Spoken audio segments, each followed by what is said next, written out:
Welcome in, everybody, to Brazil Bound, presented by Castrol GTX High Mileage. I'm your host, Jason Seguini. Joining me today, of course, is Greg Lawless and Simon Borg. And guys, it's a little exhausting, I think, at this point. The U.S. drops the game 2-1 against Belgium. All three goals, of course, scored in the extra time period. A lot of drama in this game, a lot of big saves from Tim Howard. Belgium is going to advance. They will play the U.S. Of course, we're going to look at this game mostly from, Belgium advances to play Argentina. We're going to look at this game mostly from a U.S. standpoint. First, I just want to get your reaction to what you saw out there, the game, and I guess the U.S. performance as a whole as you look back at the tournament. Well, I think it's going to take a little time to process the U.S. performance as a whole. Give us a little bit of more than an hour to process the entire tournament and that whole thing. But I think that you look at this game, and number one, are you entertained? I mean, this was one of the more entertaining games to watch, not necessarily because of the way it was played, but the drama that was in it, the fight and the passion. I don't know if you're sitting on Twitter throughout this game. Some of the comments that were out there about this game were incredible to see players and people around the world just saying, I can't believe what I'm seeing. Doesn't mean it was the greatest game. The U.S., look, they didn't play the way maybe that they know how or could play.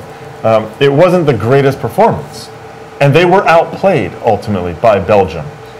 But that didn't mean they were out of the game, really, at any one point. Mainly, because of Tim Howard and his performance. Look, if you're at home and you are crying, if you have your head down, get your head up. Pick it up. Yep. Because when you look at things, the right team went advanced. Belgium were the better team. And your team, the U.S., put forth a performance where they made you feel proud at the end. Where a game that you had no business being in, you actually tried, you had a chance to tie it at the end. So all things considered, I think U.S. fans go home, feel proud about this game. Sure, it hurts to be out of a tournament, but I think the right team advanced. All right, I want to remind fans that we want to hear from you, and you can join us and join the conversation. The phone number to call in, if you'd like to call in, is 212-481-1951. You can also tweet at MLS with the hashtag BrazilBound for any thoughts that you have on this match. Guys, we have a caller. We'll go to the first caller right now. We have Alexander on the line. Alexander, go ahead. What's your question? Hey, my question is, why didn't they put... no question. Alexander, you there? Yes. There you are. Go ahead, man. Go ahead. My question is, why didn't they put Josie Altidore into the game? Okay. Basically, why not Josie Altidore? And I think if you watch the preview, none of us really thought we would see Josie Altidore because he was such a risk. Once the injury happened to Fabian Johnson and you burned a sub on a guy who otherwise was not coming out of this game, it was tough to even risk Josie Altidore at that point, right? Look, and we sit here still, we don't know how many minutes Josie Altidore could have given this team. It didn't look good because we were hearing that, at halftime he was in the locker. By all the accounts from the stadium, Altidore was not really a viable option. Right. And if you have a healthy Julian Green or a Josie Altidore, who maybe is at 10%. Yeah, look, I think we all knew that Altidore wasn't necessarily going to be getting on the field in this game. I think heading into this was more by Klinsmann to either put a little bit of an inkling into the Belgians' minds in some way, maybe lift some spirits also for fans at home that, hey, you know what, we got our guy, he might be back. And then, a half hour or an hour before the game, he comes out and he says, no, Josie's not going to go. But, if for a little while it made Belgium maybe think about it, train, well, how do we deal if Josie is available? Look, I think what you have to look at is, you bring up the subs, you bring up Josie Altidore, is there came a moment in this game where obviously the U.S. is absorbing all this pressure, and you wonder, who can Jurgen Klinsmann turn to on the bench who can change the game? DeAndre Yedlin did that. Yep. And he did well. But then at that point, who else? How nice it would have been if Yedlin could have played in the midfield so you kept him a little higher, right, and have Johnson coming out of the back line. I would have loved to see if Yedlin could come in the midfield, and we'll talk about it a little bit later when we get onto the big board over there, and see Zusi maybe over on the other side. I think Zusi was actually more effective when he was on the left side than on the right side. But when you look at the list, you have Beckerman, who couldn't give you that speed and that ability in the attack. Brooks, nothing. Davis can't give it to you. Altidore was injured. Discord was the only guy you look at. Johansson doesn't have that mobility and speed. Chandler's a defender. I mean, there's no one to look at on the bench aside from what Yedlin gave you, what Julian Green gave you, and Wando coming in. Yeah, well, we're talking about the subs. I mean, at some point we should talk a little bit more about just in general. The roster selection. Well, the roster selection we can go over again and again, but let's talk about this game in particular and start with the 11 there. Jason, you got a phone call though. Yeah, well, we'll go. All right, we'll take a phone call right now. This phone call comes in from Steve. Steve, go ahead. Yes, if you guys look at the performance of the United States in 2014, compare that with World Cup 2010, did we make progress or is this a standstill? It's a great point. Good question. It's an interesting question because in the end, the U.S. basically had the same performance in 2014 than it did in 2010, getting to the round of 16, being eliminated in overtime, same scoreline. Arguably, giving up an early goal in extra time. Yeah. Do you feel progress though? I mean, I leave this because we went into the tournament having such doubts after Landon Donovan was left off the roster. It was so young. We Josie getting hurt early. There was so much about it that made me get down on the prospects that I feel coming out of it like there was progress. And I don't know, I want to get your thoughts. So take your emotions out of it, though. Look at it objectively. In the 4 games played, the U.S. were on the back foot, had no possession. I think they were the worst team in the whole World Cup at possession in the group stage. And so from second worst, from that standpoint, I don't know that we saw progress. How about the criticism of the Bob Bradley Portugal, they were not on their back foot. Yeah, I said 3 of the 4 games. And the other thing you have to look at here is the opponents were different. The teams were different. This is a less experienced U.S. team. So if they had to do something tactically different to win the game against different teams who I think you could easily say were better than last time out, better than Algeria, better than Slovenia, questionable how England was last World Cup, but they weren't great. So you're talking about 3 opponents who might have all been better than each of our opponents in 2010. It's not apples to apples. You have to dig into it a little bit, and you have to look at it, I guess, with a different perspective, Simon. It's not as simple as how far did you get. But you also have to take out the emotions, because that whole going in with low expectations and now feeling good because you made it to the second round, while maybe in 2010 it was the reverse, I don't think that's a fair way to evaluate a World Cup if you're going to put those emotions into it. Because then you're never going to feel bad about this World Cup because they overachieved. So you feel good. I think they did do well. Look, and I think what, Simon, you're trying to say when you say take out the emotions is let's separate the result from the performance, ultimately. And I think that this performance showed moments of progress, but also showed that at times the U.S. team, even under Klinsmann, relies on that thing that is a positive, which is that sort of emotion, the desire, the willingness to continue to fight throughout anything from the U.S. team, which has always been a hallmark of the national team. Now it's a question of how many more times, how much more often, though, can they put together performances like the Portugal game, when they go out and they dictate the game. I feel I don't like to talk about the whole fight and the American fight, because when Algeria were down, guess what? They were pushing Germany. Agreed. When Switzerland were down, they were pushing Argentina. But I think we've now done what marketers do, where we now attach fight with American, and we think it's this trait, when basically every team has it. When you're down a goal, you're chasing. Do you think if Wondolowski buries that ball at the end of regulation, U.S. wins 1-0 in regulation, does it change your whole perspective on that, though? On what? On the fight? On the fight, on the way the U.S. played? Do you care that the U.S.? The way they played in those 90 minutes is clear.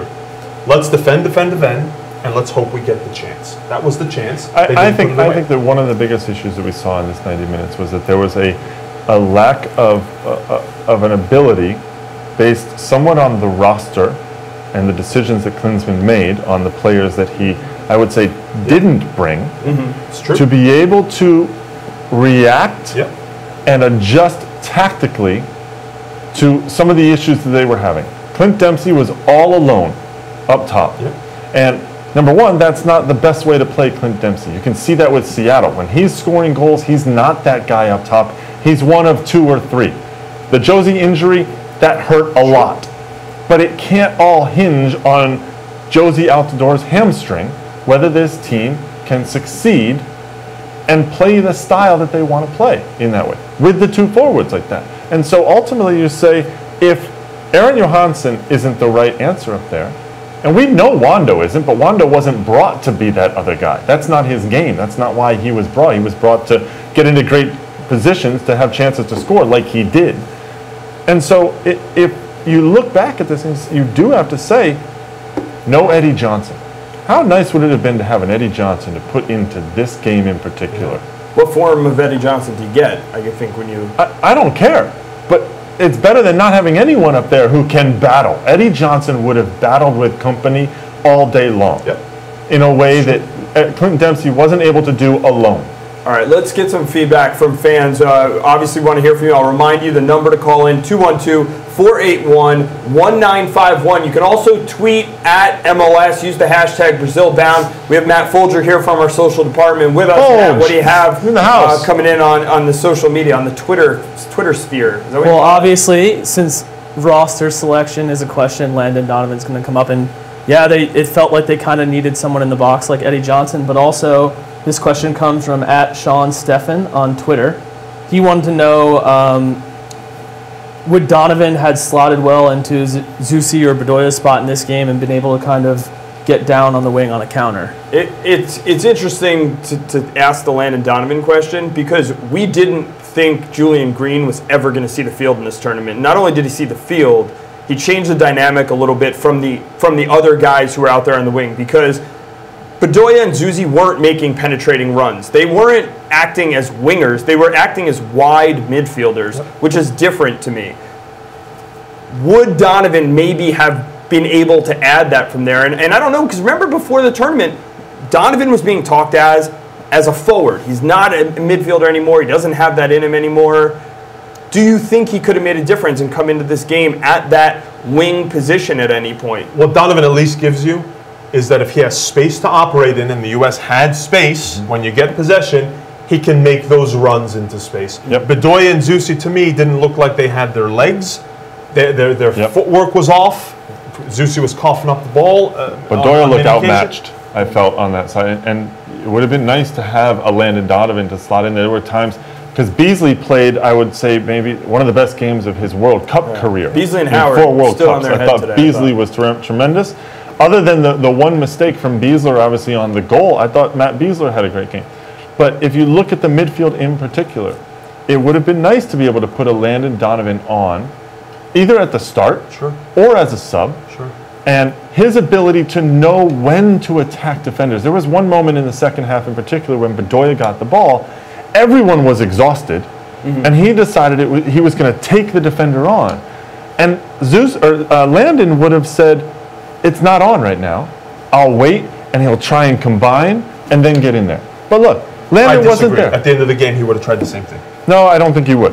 Or if he would have, he might have gotten around him. He might have gotten But here's the thing. I mean, ultimately, Landon wasn't there, right? The players that were there. I actually disagree with you when you say we all didn't think Julian Green was going to get in. I knew Julian Green was going to get in, because if he doesn't, he's not locked up. His stepping on the field, the first thought of mine that came to mind to me was, he's locked into the U.S. from now on. He could have gone and played for Germany again if he had not played in one of these games. So he was locked in. And I think that Klinsmann put him on. That's what he used him for in this game? Yes. I think he filed his one-time transfer ahead of the Mexico game. He doesn't get to do it again. It's one-time transfer. One-time switch. Oh, it's just a one-time switch. Yeah. All right. Okay. Anyway, take that, I do not think that he put Julian Green in to try and jumpstart this game. Hey, it worked. It worked, though. It did, and Klinsmann looked like a genius once Green came on and scored that goal. And I know everyone out there wants me to eat it, because I said Julian Green wouldn't be a factor. Is that really what we're going to debate here? Let's leave that for another week. All right. Okay? All right, let's get to a call. We have Jack on the phone. Jack, go ahead. Oh, hello. Hey, Jack. Go ahead. How you doing? Hey. Go ahead. I was just asking why Michael Bradley did nothing on offense. All right, thanks, Jack. Look, Why? you say Bradley did nothing on offense. That ball that Julian Green scored on was a phenomenal pass from Michael Bradley. Bradley had a couple, I kept notes during the game, and I wrote a couple times, great pass from Michael Bradley. But I would say that overall, when you look back at the tournament as a whole, I think Bradley's performance left a lot to be desired. He ran more than any player. We know that stat. That's not necessarily a good thing, because when you look at the teams that had more players running the most, they were all out of the tournament. It was like Australia, the U.S., and I forget what the other team was, but it was teams that weren't advancing in the tournament and didn't do very well. When you're chasing the game a lot, a central midfielder is going to put in a lot of running. Yeah, but did that hurt Michael Bradley and keep him from being able to play make because he was tired, because he was doing so much work?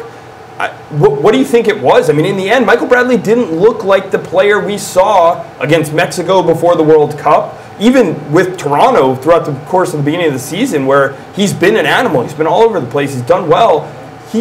It looked a little bit like a struggle for him. I think at one point, and look, we're never going to get the straight answer. We're just never going to get the straight answer. But my hunch, sitting here, pure speculation, is that it has something to do with overall fitness. And it's no coincidence we saw another guy go down with a hamstring, Fabian Johnson. The one guy, going into each game, we said, the U.S. need Fabian Johnson. The U.S. the attack desperately needs Fabian Johnson. Yep. Now, Yedlin turns out he's supplemented what Johnson does, but I think fitness was an issue on this team, and they're never going to admit it. No one's ever going to say it. But this did not look like... What do you mean by fitness? But I believe that what happened in May, the training camp, all that work, adversely impacted the players. So you're saying overtraining. Yes. Let's not say fitness. I've heard different things. Let's talk about I've heard there wasn't a ton of fitness in that camp.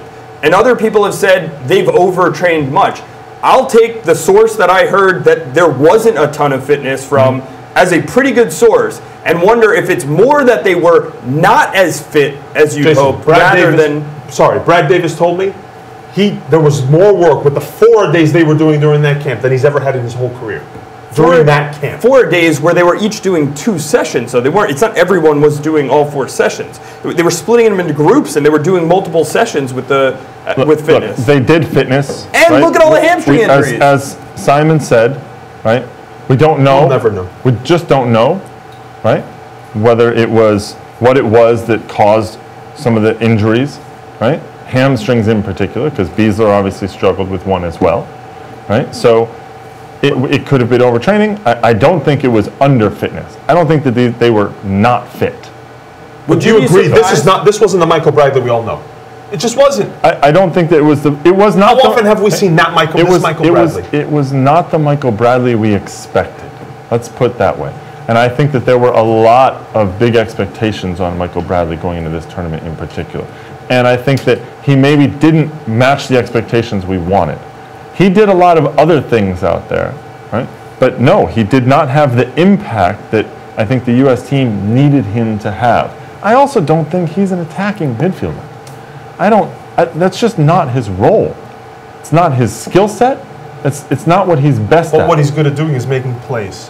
What he's good at doing is chasing. But he being the hardest one, standing out for his work rate. But the reason that he had to do all the working, the running, right? And let's look at the Belgian game in particular. There was sort of one moment when he tracked down 60 yards, and he came flying down, chasing down. It was an amazing play, and it was very well done by him, right? But he had to do that because of a mix-up in the midfield when all of a sudden the ball turns, and they're gone on transition. And that happened a lot today. I feel like the U.S. team, they would give up the ball, and Belgium were always there on the second ball, always. And that, I think, wound up having the U.S. chase down. And I felt that happened a lot in this World Cup, where Bradley was forced to do a lot. We talk about the running thing. He was forced to do that because of the situation. But on his good days, he would do that anyway and still have the lungs to go forward.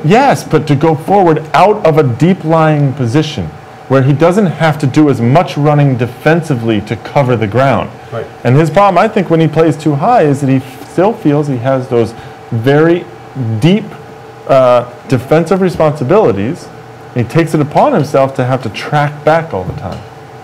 And then he's out of position going forward. But Greg, all I know is that I saw a Alejandro Bedoya who didn't have any bursts. Yes. Michael Bradley, no bursts. Graham Zusi didn't have any bursts. So I look across this roster. Dempsey was seemingly missing something. Aaron Johansson didn't have it. Right. So I mean, all across, I saw guys who weren't, to me, in optical physical form where in what we've seen them in the past. We've seen them better. Yedlin was the only one with that sort of first step. Guys who are naturally Fabian Johnson, DeMarcus Beasley, DeAndre Yedlin. Guys who are just naturally, physically, athletically have ability. I agree with that. I think that's going to be one of the mysteries of the tournament. Yeah. It's going to be a talking point when we look back at this down the line. Let's go back to Matt Folger, our social media guru, and see what's going on Twitter. This one comes from @SupremePerez, and he just wanted to know if you guys had to narrow it down. I know it's tough. One spot where the U.S. went wrong this game, what would it be? He gave some options, maybe not starting Beckerman, maybe was it too late bringing on the third sub? I'll leave it. Well, I think that actually, you know, as good as Beckerman was in the group stage, and I think he was very good actually, and a big part of the U.S.'s success. The way Belgium played this game and the trees they had in the middle, I think it was actually really important that Jeff Cameron's role in there defensively sort of big and strong. I mean, I'm looking at the stats right now, and Belgium had 48 crosses to the U.S.'s 33, and 19 corner kicks to the U.S.'s 4 in this game. And when you look at that, Simon, I mean, you need those big bodies in there to deal with Fellaini and Origi and eventually That's why the Lukaku. lineup was a good lineup, I thought, in the end, when you look at it from that standpoint. The stat I want to point out is yellow cards, and I don't know if you put fouls down there, but the U.S. only yes, I did have fouls. It was 1-1 yellow cards, and the fouls were 27-11 for Belgium. 27 fouls committed by Belgium. Yes, a lot of those were Fellaini getting called. This is what I'm getting jostling. This is what I'm getting at. The U.S. supposedly they were going into this game to be physical. Yeah. And I didn't think they fouled nearly enough. And sure, they were pinned back. But Matt Beasler, you got to make sure Lukaku goes down. You're going to risk a yellow card. I don't want to see just one yellow card the entire game from the U.S. I don't want to see just 11 fouls. That can't be right. Please tell me 11 fouls. This is what, according to Opta Stats, and I trust them. So 11 fouls over 120 minutes by the U.S. tell me they did not have a physical performance, as physical as they needed to be. Yep. And yeah, you don't want to risk cards. You don't want to risk red cards. You don't want to go down a man. I get it. But especially on the goal, Matt Beasler, take down Lukaku right there. Yeah. Yep. And he didn't. All right, guys, we have another call that came in. Again, you can call using the phone number 212-481-1951. This call coming in from Caleb. Caleb, what do you have? I just want to know your guys' opinion on Clint Dempsey's performance tonight. If you think he took too many shots or he should have created more shots. Well, I'll tell you this. Dempsey it didn't seem very active. The one chance that he did have that fell to him was that great designed free kick that was late in the game when the U.S. was down 2-1. They had the set piece from outside the goal. It fell to him. I give Thibaut Courtois a ton of credit on making that save, coming out for it. Dempsey's angle kind of closed a little bit. But maybe let's go to the tactics board and just look at what Clint Dempsey was able to do in this game. He was on an island by himself. And we mentioned that the help just wasn't really there from Bedoya and Zusi in terms of coming in and combining from those wing positions. So let's head over to the tactics board. Greg and Simon can take a look maybe a little bit about how Dempsey's performed in this game and why he struggled so much to get on the ball. Well, I think the biggest thing to really recognize, all right, so Dempsey, number one, in this formation, the way the U.S. set up, he's all alone up top. He doesn't have the support. So if we were to put him sort of in here, and you think about where there's kind of, they kept three guys high almost all the game, and then Witsel and Fellaini would do all the kind of dirty work. This looked like a 4-1-4-1 most of the time. These two, he was right in there with De Bruyne. So it was literally Witsel was here by himself. So basically, anytime the ball would try and get forward into Dempsey, and usually it was either coming out of Bradley, it was coming maybe out of Beasley, there were some long balls, and he would have to battle with these big guys in back here. And this ball would get played up to him here, and first of all, he's stuck, number one, trying to battle with someone here, and he's got another guy, and these are Company. These are big guys coming up to battle with him. So we saw a lot of times, Simon, that he just didn't win the first ball. But that's not really his game, is it? But fair enough. But you expect Dempsey to do this, though. The ball comes into him. At least you pull off a trick. Pull off a trick, draw a foul. He's capable of doing that, and I didn't see any trickery from him. Did he dribble by a guy? No, he didn't. He didn't. But I think that for him especially, right, is that the balls were coming in a little too high for him. He wants it at his foot. If he's going to be a target man, that's what he's going to do. And the problem is he then needs to get support here and here and here. And Dempsey, so often, hang on, before we get that, so often if he lost this ball, what I was struck by was, let's say Company wins the ball, or someone wins the ball, Witzel goes out, or Fellaini, or whoever it is, the ball then pops out, you can hit this draw thing, and look what happens. How many times do we see these guys getting the ball here, and then Bradley chasing behind them? Bradley chasing, right? You're hoping that these guys are around to provide some sort of support. But what I also noticed was that as soon as they got the ball, let's say he gets the ball here, the next ball would split too. Right. Happened again and again and again. But going back to Dempsey, again, you want him to make a play, want him to dribble someone.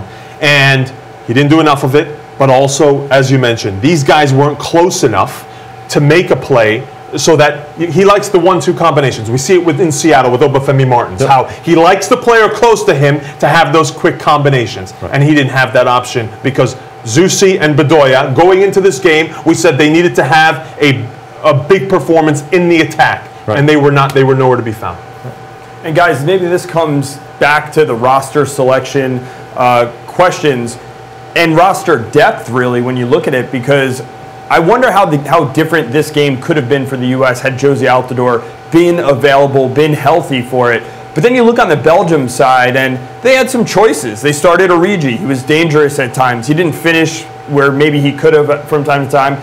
But then you get to extra time, and they bring Lukaku off the bench, who is a powerhouse. He's a great forward. And it just shows you maybe the difference between the teams is Belgium, the guys Belgium was bringing off the bench, they were starters. I mean, they would have been starters on the U.S. team, right? They were difference makers. And they did make a difference in the end. Those are the guys who came through, especially Lukaku, when you look at his performance. You wonder, the U.S. maybe depth overall throughout the roster is just the issue because, and it goes to roster selection as well as what is in the pool as a whole. Look, when Lukaku comes on the field for them, he changes the dynamic for their attack in particular. In a weird way, because Origi's got the same build. He's a big, strong, quick guy, but he likes to be a little bit less powerful. He likes to try and skip around a defender. And we saw him actually do that a couple times in this area and get a couple of crosses in. But when Lukaku steps on the field, Simon, the whole thing changes. And you saw him where he was setting up when Lukaku came on. He didn't just play centrally against the U.S. around here. No, he was planting himself here. He was planting himself here because he wanted to have that space. Because if he's coming with a head of steam, look out. And that's why Beasley couldn't stop him, because he had that space. And I also thought it was interesting was that Lukaku, as we talked about earlier, was that the ball would come through here, for example, but they would also play balls here.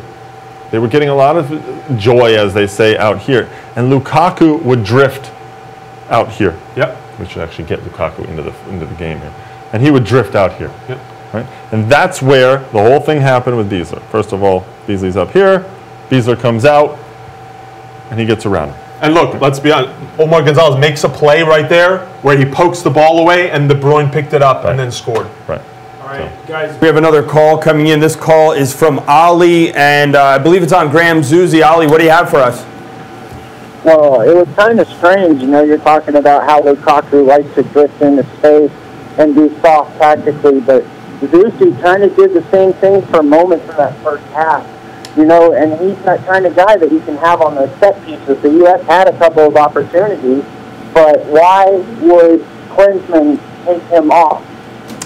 Why did Klinsmann take Zusi off, guys? When Zusi was subbed off, I actually liked the sub. I thought Zusi struggled a little bit in this game. His touch was off.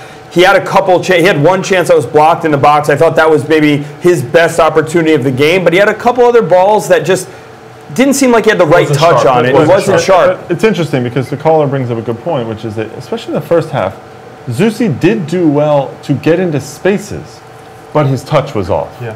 And that's one of those weird things where you maybe look at fitness again, and you start thinking about fitness, because he was floating well into certain spaces. He was getting little moments, but then his first touch would just be off, or it would go catch away from him, or his pass or his cross didn't have the oomph to get over that first defender. And once again, it's not the Zusi that I know. The Zusi I know loves to make those runs that where over distance he's just outrunning other defenders, and you just didn't see it. Right. And it's so uncharacteristic of him and of Bedoya. And I just, again, players lost something in the course of the last 4 weeks. The other thing that I noticed about the Zusi sub that I think was pretty important for them was when they took Zusi out, they pushed Dempsey into the midfield, and Dempsey got on the ball a lot more, because when he was playing as that lone forward, he wasn't getting nearly enough of the ball. If you're a U.S. fan, you needed him getting touches. And when he moved to the midfield, he got some touches. And not only did he get them, but he got them facing the goal,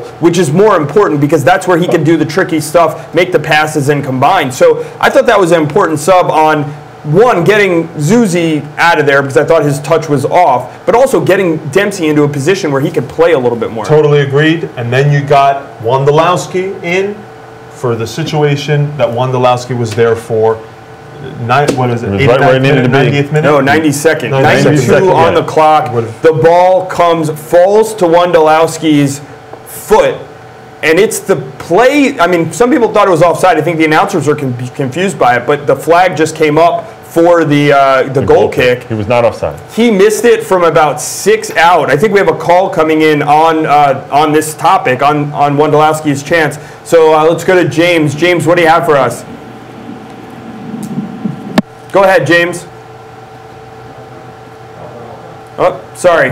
And James went into a tunnel. We'll see if we can get him back. But on this moment for Wondolowski. Chris Wondolowski. Now, that being said, if he got a clean touch on the ball, I'm not convinced that ball's necessarily in the back of the net, because Courtois, who, by the way, in previewing Belgium, no one mentions Courtois, but he's one of the best goalkeepers in the world, in my opinion. He had his hands, and he was right in his face. So, there's no guarantee that ball's going in, even if he gets a clean hit. There's no guarantee that Courtois, because he has his hands, no, he was right in front of him. He came off his line so well, I thought. He did do well. There was barely an angle for Wando to use. Wando knows how to put that away. Look, the U.S. had 2 great chances. One was the Wando one. One was the Dempsey one. And, as Clint Irwin said on Twitter, the goalkeeper for Colorado, about the Dempsey chance, he said, I've seen Dempsey lifted over the goalkeeper in that situation more times than I can remember. I would have put my life's assets on that being a goal. Courtois deserves all the credit on that play, making the save, coming out Courtois making the save. Cut the angle so much. There was no space. On the Wando one, it was not Courtois. Right? Wando mishit the ball. That's all it was. He mishit the ball. And we've seen Wando put goals away like that in so many situations for San Jose and for the national team over time. And he wasn't able to do it. But let's realize it wasn't as easy a shot as people make it out to be. I believe the angle he had available was so small that the space he had available to get it in there. I'm not saying he did. It wasn't a sitter. It wasn't a sitter. It wasn't as if he had half a goal to shoot in. I think it's easy. I think what you would say there is, whether it's a sitter or not, it's a ball that we all expect Wondolowski to put in the net. Yes. And I think it's as simple as that. Let's see what they're saying on social media. Matt Folder here joining us. What's the Twitterverse have to say? Oh yeah, everyone who watches Brazil Bound knows that we give away swag here on Brazil Bound. It breathes really well. Casual GTX high mileage. Just set it up perfectly. I mean, it felt like a Goonie goal, though, right? Yes, I mean, it did. It felt like it was coming. But this one comes from Craig Tower on Twitter, and it has to do with actually another sub. And Simon, this one's actually directed at you. Julian Green, okay. What does he want to know about Julian Green? Okay, I bowed to Julian Green. Well, I mean, what do you want me to do here? A goal on your first World Cup touch is pretty good. What's the verdict on Green's inclusion, and should Simon eat his words? Okay, I hate to do this, but I'm going to back up Simon here and say that Julian Green played 15 minutes. He scored a great goal on a great touch, made a good run too, and I'll give him credit for the run as well. But I don't know that you can say that Julian Green impacted the World Cup like you wanted from a player on the roster. He impacted the World Cup in as much that his goal then led to the flurry that we saw. Yep. So he impacted 15 minutes of the World Cup. So, sure, am I going to eat my words because I said he would impact in no way the World Cup? Yes, I was wrong. He had a larger impact on the World Cup than Mix Diskerud, than Aaron Johansson, Timothy Chandler, and Aaron Johansson, and arguably, I would say, Josie Altidore. Hey, let me ask you this then. On the field. Definitely. But Josie's absence had a huge impact. So let me ask you this. We talked about roster selection. We talked about the substitutions we made. And there were a lot of times where we really liked what Klinsmann did, especially with the Yedlin, that worked out, and John Brooks. A lot of substitutions that he made really worked. Mix Diskerud did not get used in the entire tournament. The U.S. was a team that couldn't possess the ball in a lot of games. You talked about it. 3 of the games, call it what you will, this Belgium game, they had possession late. They weren't able to create enough chances. They weren't able to possess the ball. Mix Diskerud doesn't see the field. Do you think that at some point there should have been reason to get him on the field? Was there ever, when you look back, you're like, man, how did he not get out there? Where are you going to put him? Yeah, who you're taking off? Are you taking off? You're not taking off Bradley, I guess. You're not taking off Jones, I guess. Bedoya. Even Zuzi or Bedoya, at one point, when you take one of those wing guys off, you could slide Jones out, slide Bradley back, and put Diskerud up there, hoping to create some offense. He didn't use him, and he had fresh legs. Basically to play the role that Dempsey normally plays, which is that withdrawn forward. Yep. The issue in this is that Dempsey's not a target man. That becomes, so you can put Diskerud in there, but you're then going to say, go play, as that withdrawn forward, right? So, but that means you have to make a tactical shift all around, because that means now Bradley drops back a little bit more, right? And still, if you're chasing a game, though, so then why'd you take him on the roster?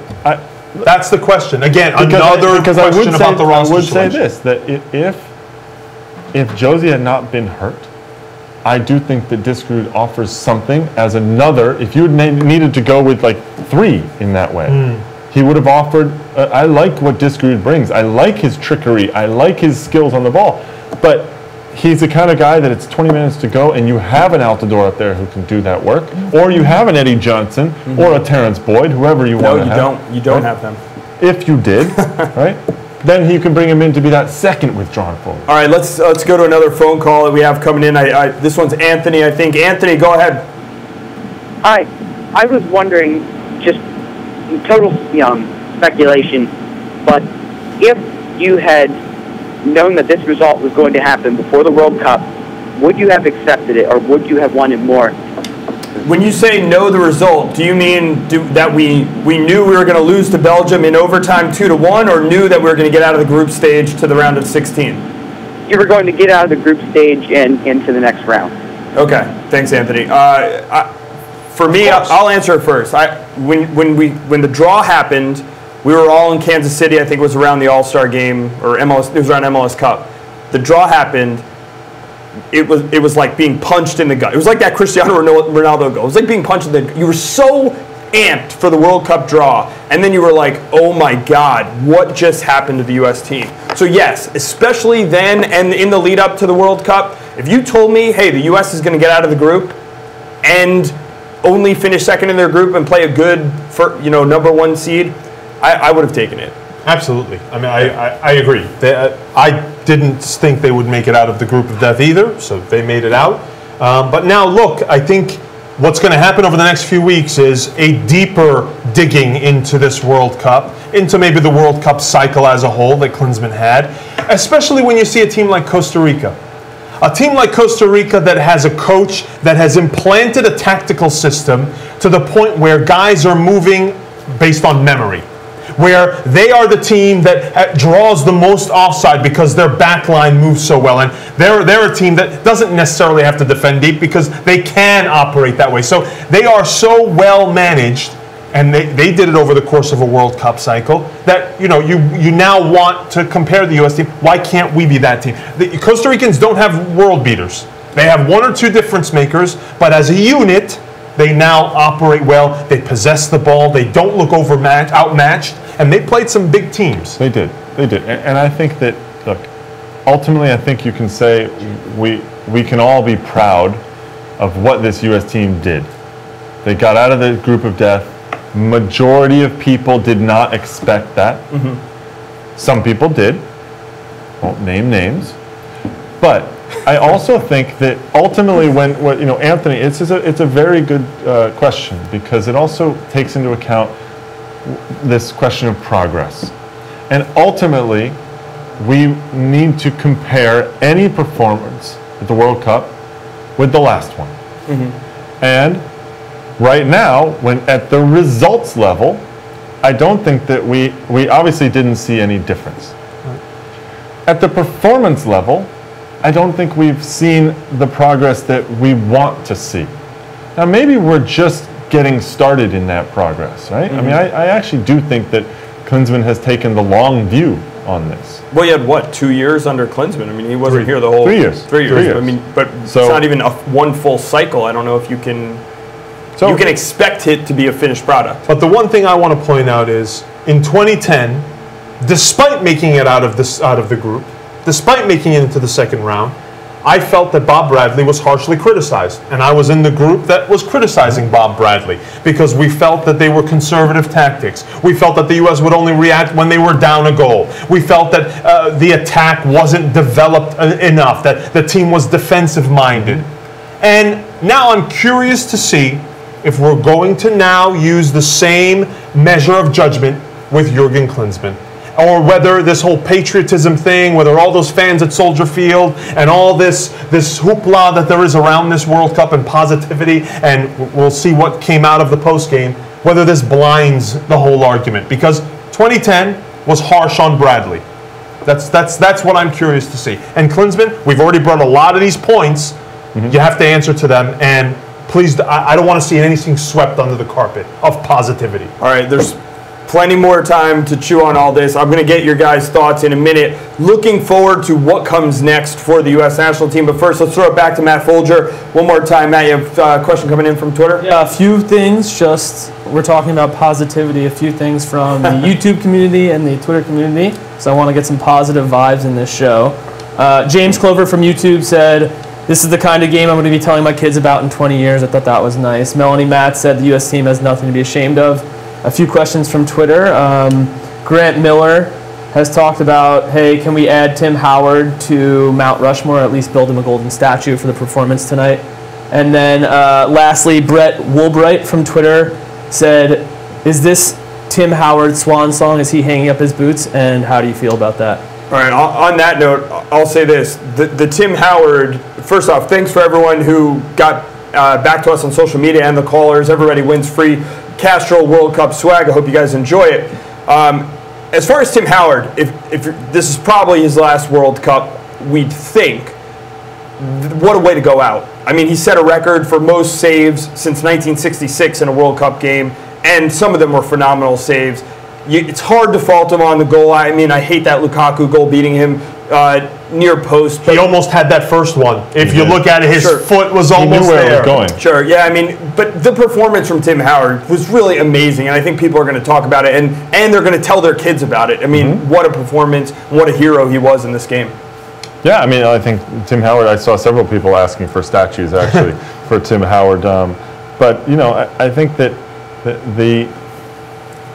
the spirit that was shown, I know Simon hates to talk about that, but ultimately, Simon, when a team is overmatched in the skills side. Like Algeria was? What? No, but I haven't said anything about Algeria's spirit, right? So Algeria have the American spirit? No, I said they had a good spirit to them. I said that this spirit is something that people often bring up, but oftentimes it has to be used because we're overmatched, right? And we're overmatched and for whatever reason, sometimes I think it's mental. I don't necessarily think that it's always skill, right? Or talent. Yeah. There is still, at this point, I think, a mental block sometimes to say, you can control that ball, bring it down, beat that man, play it wide, that kind of thing. Yeah, but at the same time, and so the U.S. team has, over the years, fallen back on that spirit. And I think in this game, they showed spirit that should have every U.S. fan feeling proud of the performance overall, disappointed in the result, and I would say optimistic for continuing to try to put that spirit with some of the talent we saw from a guy like Yedlin out there. I mean, I think Yedlin deserves a ton of praise for what he showed. We need the MLS academies to produce at least 10 more Yedlins over the next 4 years, and Beaslers, because when it comes down to it, Belgium have more difference makers than the U.S. did. U.S. have high-level players that can compete on any team, but I don't believe it's 2 or 3 difference makers, guys who can make a play and decide a game. Belgium had more of them today. All right, we want to hear from the fans. We're going to wrap up the show here. I'm going to ask these guys what their thoughts are moving forward. But before I do, I want to remind you, you can comment in the comment section below on this video. We're going to be talking about the U.S. team for the weeks to come. We're going to be continuing our Brazil-bound coverage throughout the World Cup. And we want to hear from you. Of course, you'll win some Castrol World Cup swag. So put your comments down there. We'll try to answer as many as we can over the next couple weeks. But guys, final thoughts here on what you're looking at for this U.S. team going forward. What are the next things you want to see? What is the next step in progressing for the U.S. team? Well, I think that the next step is, first of all, as Simon said, take a deep dive into the post-mortem of what happened at this World Cup and over the whole cycle. Where did it go wrong? Where can things be improved? And start to install, I think, even more, as I think we've talked about it, the system that will be, as like Costa Rica, when you talk about memory, right? Here's the system. This is the system the U.S. is going to play. They're going to play it at the senior level and at the U23 level and at the U20s and U17s. I was thrilled to see Tab Ramos down there because he will start getting ready for the next U20 cycle and then eventually, obviously, the Olympic cycle as well. And so start to instill the same ethic and systematic way of playing so that we don't necessarily need to make that adjustment as much of Josie is hurt. Okay, well now we got to change it all around and this goes on. We just have someone else who can just slot right in.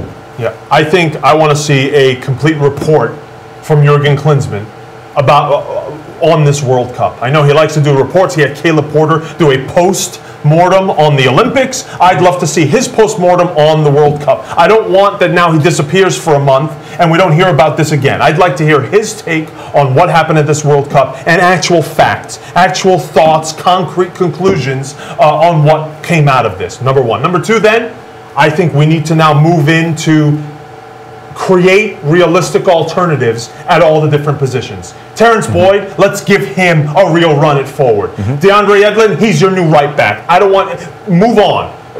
Let's make DeAndre Yedlin the right back and move on. And then, number one on the priority list, get Gideon Zellerlam.